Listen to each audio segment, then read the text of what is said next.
हम लोग जानेंगे मीडियन के बारे में। मीडियन ऑफ ट्रायंगल समझेंगे। मीडियन ऑफ ट्रायंगल क्या होता है, आइए समझते हैं। तो मीडियन ऑफ ट्रायंगल को समझने के लिए हम क्या करते हैं कि एक ट्रायंगल बनाते हैं पहले, ठीक है। यहाँ पर एक हम ट्रायंगल ड्रॉ करते हैं। हमने एक यहाँ पर ट्रायंगल ड्रॉ किया, ठीक है। ट्रायंगल ड्रॉ किया, ट्रायंगल का नाम दे दिया ए बी सी, ठीक है। अब ये जितना बी सी है इसका हाफ कर दो। ये बी सी जितना बड़ा दिख रहा है इसका हाफ कर दो। तो मैं क्या कर रहा हूँ, यहाँ से काट दे रहा हूँ, यहाँ से काट रहा हूँ ताकि मेरा ये दोनों हाफ हाफ हो जाए, ठीक है। डी क्या है, डी यहाँ पर एक मिड पॉइंट है। मिड पॉइंट का मतलब बीच का बिंदु है। बीच का बिंदु है तभी तो हाफ हाफ हो जाएगा, दो भाग में बढ़ जाएगा, ठीक है। डी हमारा यहाँ पर मिड पॉइंट है। अब ये जो है, आप देखो इस मिड पॉइंट को सामने वाला वर्टेक्स से मिला दो, सामने वाले वर्टेक्स से मिला दो, ठीक है। ये दोनों तुम्हारा क्या हो जाएगा, ये और ये दोनों आपस में क्या है, बराबर है, क्योंकि ये बीच में है ना, ये बीच में है। तो इधर का पार्ट आपस में बराबर होगा। अब ये मिड पॉइंट से सामने वाले वर्टेक्स को मिला दोगे, इसी को कहते हैं मीडियन, इसी को कहते हैं मीडियन, ठीक है। ज्योमेट्री में इसी को मीडियन कहते हैं। एक और देखो, यहाँ देखो सामने एक और ट्रायंगल हमने यहाँ बना दिया A B C. This time हम क्या करते हैं, ए सी का हाफ करते हैं। तो ए सी का हाफ करने के लिए इसके बीच में कहीं से हम पॉइंट ले लेंगे, जिसका नाम मैंने दे दिया ई। अब ये ई जो है, ई बीच में है। ई यहाँ पर क्या हुआ, E is a midpoint, E is a, E एक मिड पॉइंट है, ये बीच का बिंदु है, यानी कि इधर का दोनों आपस में बराबर हो जाएगा। अब इस मिड पॉइंट को सामने के वर्टेक्स से मिला दीजिए एक लाइन सेगमेंट के जरिए। ये एक लाइन सेगमेंट हुआ है ना, ये लाइन सेगमेंट हुआ। ये लाइन सेगमेंट जो सामने के वर्टेक्स और सामने के मिड पॉइंट को ज्वाइन कर रहा है, तो ये जो होगा ना, यही कहलाएगा हमारा मीडियन कहलाएगा, ये हमारा मीडियन कहलाएगा। तो मीडियन के बारे में हम लोगों ने देखा कि मीडियन क्या होता है। मीडियन एक लाइन सेगमेंट होता है। क्या होता है मीडियन, मीडियन जो होता है, मीडियन एक लाइन सेगमेंट होता है जो वर्टेक्स को सामने से जो मिड पॉइंट है ना, वर्टेक्स को मिड पॉइंट से जोड़ता है, ठीक है ना। ये वर्टेक्स को मिड पॉइंट से जोड़ता है। तो ये वर्टेक्स है और वर्टेक्स के सामने जो है मिड पॉइंट है, ये इनको जोड़ने वाला ये लाइन सेगमेंट यही मीडियन कहलाता है। तो सोचने वाली बात है कि ट्रायंगल में कितने मीडियन हो सकते हैं, 3 हो सकते हैं ना। एक तो यहाँ अगर हम इसका मिड पॉइंट इधर से एक आ सकता है। एक और डायग्राम आप देखिए यहाँ पर, तो यहाँ पर मीडियन का नाम क्या पड़ेगा पहले वो देख लीजिए। ये मीडियन का नाम ए डी पड़ेगा चाहे डी ए पड़ेगा, कोई फ़र्क नहीं पड़ता है। फिर यहाँ पर इस मीडियन का क्या नाम पड़ेगा, बी ई होगा चाहे ई बी होगा, आप कुछ भी ऐसे लिख सकते हैं, ठीक है। और इसके बाद जो है आप देखिए, इसके बाद वाला मीडियन का कैसे ड्रॉ करेंगे। इसके बाद यहाँ देखिए एक और हम ट्रायंगल यहाँ बनाते हैं, इसका नाम देते हैं पी क्यू आर। इस बार ये जो पी क्यू है, इसका हम इसको दो इक्वल पार्ट में हम इसको बांटना चाहते हैं। तो हम इसके बीच में एक पॉइंट ले लेंगे, है ना। मैंने इसके बीच में एक पॉइंट ले लिया, है ना।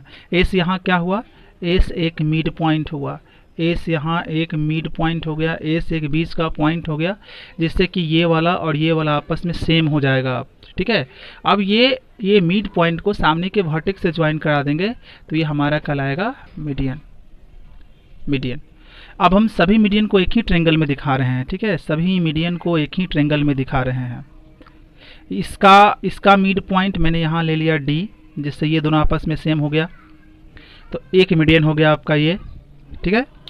इसके बाद ये ए सी का बीच का पॉइंट ले लिया यहाँ पर ई, जिससे कि ये आपस में सेम हो जाए, ये और ये आपस में बराबर हो जाए, तो इसका मीडियन हो गया ये, सामने से मिला दीजिए, ये मीडियन हो गया। और ए बी का बीच का पॉइंट ले लिया, एफ नाम दे दिया, जिससे कि ये दोनों पार्ट आपस में सेम हो जाएगा, मिड पॉइंट है तो ये इसका आपका,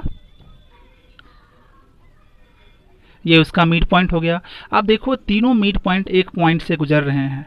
ये सारे के सारे mid point, all mid point, all median, all medians passing through a point, है ना, ऑफ इंटरसेक्शन। ये सारे जो है, ये सारे मीडियन एक पॉइंट से गुजर रहे हैं, एक पॉइंट पर काट रहे हैं। उस पॉइंट को क्या बोलेंगे जहाँ पर ये सारे मीडियन एक दूसरे को काट रहे हैं। ये जो पॉइंट होगा, ये जो पॉइंट होगा, ये वाला इसको इसको कहते हैं सेंट्रोइड। जहाँ पर सारे मीडियन काटेंगे वो कहलाएगा सेंट्रोइड या centre of gravity. Centre of gravity कहलाता है। जहाँ पर सारे मीडियन एक दूसरे को काटते हैं वो कहलाता है सेंटर ऑफ ग्रेविटी। अब हम देखते हैं स्टूडेंट की जो हमारा मीडियन होता है, फिर से एक बार देखते हैं। बहुत ही इंपॉर्टेंट इन्फॉर्मेशन है, इसको आप ध्यान दीजिएगा। ये ए हो गया, ये आपका बी हो गया, ये आपका सी हो गया, ठीक है। ये ए हो गया, ये बी हो गया, सी हो गया। ये सामने इसका मैंने इसका मिड पॉइंट ले लिया D. D is a mid point. D हो गया मिड पॉइंट, बीच का पॉइंट हो गया डी। किसका? बीसी का। इस बीसी का बीच का पॉइंट हो गया। ये हो गया क्या हमारा? ये हमारा मीडियन हो गया। ये हमारा क्या कहलाएगा? ये हमारा कहलाएगा मीडियन। तो जब आप एक मीडियन खींचते हो तो ट्रायंगल कितने पार्ट में डिवाइड हो जाता है?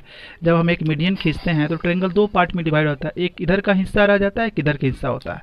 तो याद रखो कि जब एक मीडियन खींचते हैं तो ट्रायंगल दो पार्ट में डिवाइड होता है। और ये दोनों हिस्सा जो है आपस में, ये इधर का ये पार्ट है ना, और इधर का ये पार्ट, ये दोनों हिस्सा आपस में क्या अलग अलग होंगे या एक जैसा होंगे? दोनों का एरिया कैसा होगा? तो याद रखिएगा कि ये वाला पार्ट, ये मीडियन है ना, मीडियन के कारण ट्रायंगल दो पार्ट में डिवाइड हो गया। तो एक ये पार्ट हो गया, एक ये पार्ट हो गया। ये दोनों पार्ट का एरिया आपस में सेम होता है, याद रखिएगा, काफ़ी इंपॉर्टेंट है ना। अगर हम इसके एरिया को m मानते हैं, इसके एरिया को m मानते हैं, इस वाले एरिया को अगर हम n मानते हैं, तो ये दोनों एरिया आपस में सेम होगा। और ये भी याद रखना है कि एक मीडियन ट्रायंगल को कितने इक्वल पार्ट में डिवाइड करता है? तो एक मीडियन ट्रायंगल को जो है ना वो 3 इक्वल पार्ट में डिवाइड करता है, ठीक है। तो यहाँ आप देखिए, उसी तरह से एक ट्रायंगल में हम तीनों मीडियंस को ड्रॉ कर देंगे। अगर एक ट्रायंगल्स में तीनों मीडियन को ड्रॉ करेंगे तब ट्रायंगल कितने इक्वल पार्ट में डिवाइड हो जाएगा, ठीक है। तो यहाँ देखेंगे आप कि जब मैंने ट्रायंगल में एक मीडियन ड्रॉ किया तो ट्रायंगल दो पार्ट में डिवाइड हुआ, है ना। वन मीडियन ड्रॉ किया तो दो इक्वल पार्ट में डिवाइड हुआ, ठीक है। तो उसी तरह से तीन मीडियन जब हम ड्रॉ करेंगे, एक सामने से, एक इस तरफ से और एक इस तरफ से, तो ट्रायंगल इस तरफ से, तो ट्रायंगल कितने इक्वल पार्ट में डिवाइड हो जाएगा? 1 2 3 4 5 6, यानी कि तीन मीडियन के कारण ट्रायंगल 6 इक्वल पार्ट में डिवाइड हो जाता है। जितना एरिया इस वाले पार्ट का होगा उतना ही एरिया इस वाले पार्ट का होगा, उतना ही एरिया इस वाले पार्ट का होगा, उतना ही एरिया इस वाले पार्ट का होगा, ठीक है। इस वाले पार्ट का होगा और इतना ही एरिया इस वाले पार्ट का होगा और इतना ही एरिया इस वाले पार्ट का होगा। अगर हम इस वाले पार्ट का एरिया स्मॉल a कह देते हैं, इस वाले पार्ट का एरिया स्मॉल b, इस वाले पार्ट का एरिया स्मॉल c, इस वाले पार्ट का एरिया स्मॉल d, इस वाले पार्ट का एरिया स्मॉल e और इस वाले पार्ट का एरिया स्मॉल f है, तो सभी area small a equal to small b, small c, small d, small e and small f, सभी आपस में क्या हो जाएगा? ये सभी f आपस में सेम हो जाएगा। तो स्टूडेंट ये मीडियन के बारे में, ये बेसिक क्लास 7 की सारी बातें मैंने बता दिया, बेसिक जो आपको मीडियन के बारे में जानना चाहिए। फिर हायर क्लास में मीडियन के बारे में और कुछ जानेंगे हम लोग, ठीक है। तो इस वीडियो में इतना ही, अगले वीडियो में इससे आगे सीखेंगे। Thank you.